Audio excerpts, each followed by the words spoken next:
Well, I think our leaves are finally at peak, and I'll try to take some pictures this weekend and post those while they're at their peak of views from our different places on the mountain.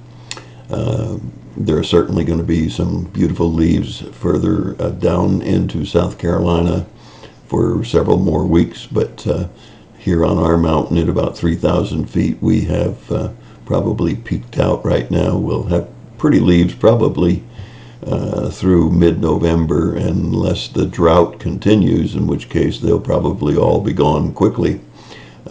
We are certainly in a drought right now where I am, and so the leaves will probably fall very, very quickly. We're in the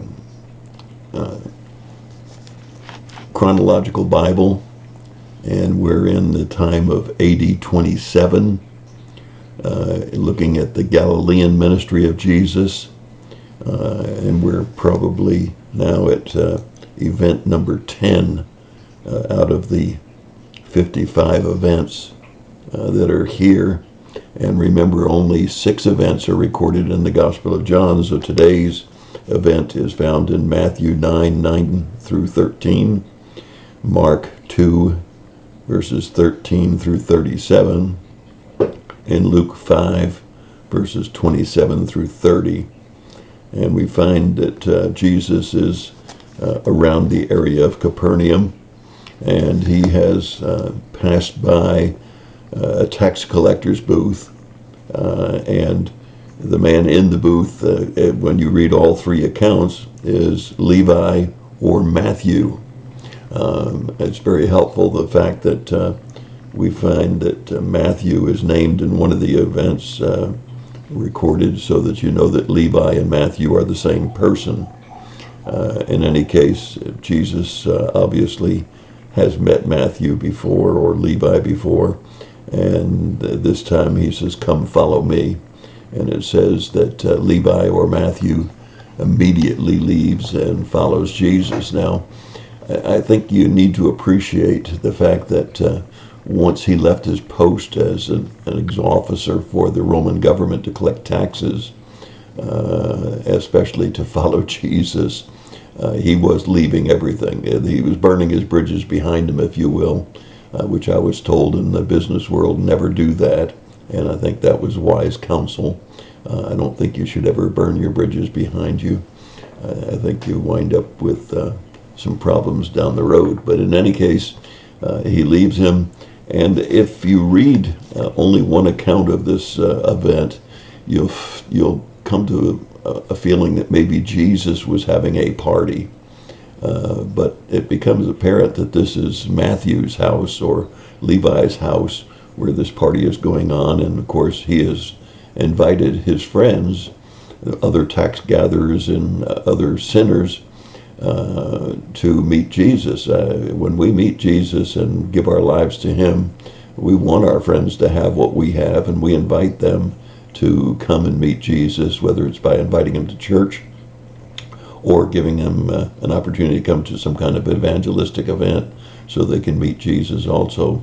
Nevertheless, we find that the Pharisees have seen that this event is going on. Maybe they were invited, maybe they were there, which would be really hypocritical, because the question to Jesus' disciples is, why is he eating with a bunch of tax gatherers and sinners? So if they're there and if they've been invited guests, they're doing the same thing. But nevertheless, Jesus, knowing their thoughts, responds and says, "I didn't come for the healthy or the righteous, but I came for sinners." And we recognize that what he was saying is these self-righteous Pharisees and Sadducees and scribes were the ones that needed him the most, but he sees that they're self-righteous and they're not willing to admit they're sinners also. I think that's one of the things that we as church people need to remind some of the friends that watch us and say that we're hypocrites.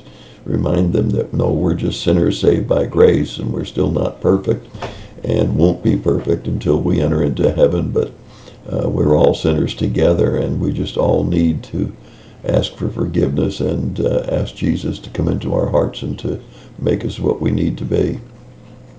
The second thought that I had as I went through this was a story that I've actually lived out in my lifetime, and that is I went and heard a speaker at a church named Bob Harrington, who at that time claimed to be the chaplain for Bourbon Street in New Orleans, and that he would witness in all of the bars and strip clubs in New Orleans. And he had quite a ministry going. He was a very humorous speaker, had a lot of funny stories and things to tell, and was a well sought after Christian speaker.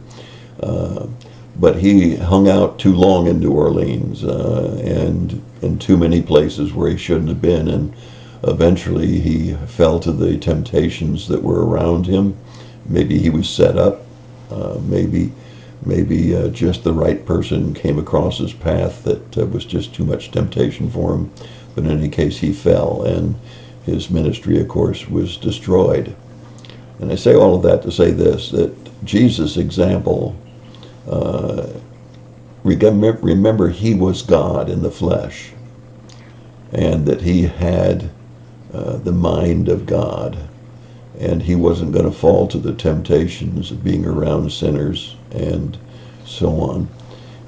It's good to witness to sinners, but you got to be careful that you don't become like one of them, or like Bob Harrington, who finally fell to the temptation of being around temptation too much. And so I would suggest to you that there are times when you want to be witnessing and be around sinners, but there are also times if you feel even the slightest temptation that you need to separate yourself from what could be a bad influence, whether it's towards immorality or whether it's towards drinking or drugs or some other way that you will lose your testimony. It is wise to separate yourself from those who might lead you astray or be too much temptation for you. Well, I hope that you'll look forward to the pictures that I'll take this weekend around the mountain. And that's my thought for the day. God bless you and have a great day.